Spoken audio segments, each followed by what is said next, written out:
চলুন আজকে চিকেন ছাড়া নিরামিষ চিকেন পকোড়া বানাবো। ভাবছেন তো এটা আবার কেমন কথা, চিকেন ছাড়া নিরামিষ চিকেন পকোড়া? আসলে একটু মজা করছিলাম। আজকে সোয়াবিনের পকোড়া বানাবো।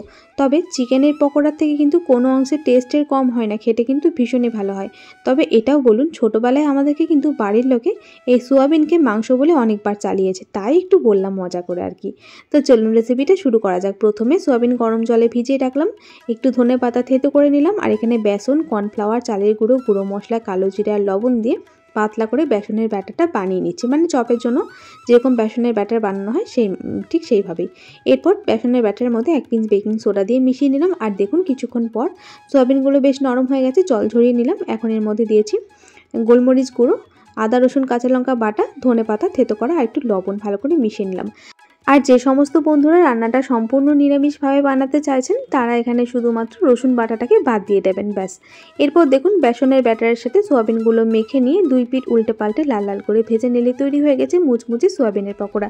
খেতে কিন্তু ভীষণই ভালো হয়। রেসিপিটা ভালো লাগলে একবার বাড়িতে বানিয়ে দেখবেন। আর আশা করছি আজকের রেসিপিটা যে সমস্ত বন্ধুরা নিরামিষ খাবার খান তাদের কাছে অনেকটাই উপকার আসবে। তো চলুন আজকের মতো এখানেই বিদায় নিচ্ছি। আবার দেখা হবে নতুন একটা রেসিপির সাথে। রেসিপিটা ভালো লাগলে চ্যানেলটা সাবস্ক্রাইব করে দেওয়ার অনুরোধ রইল।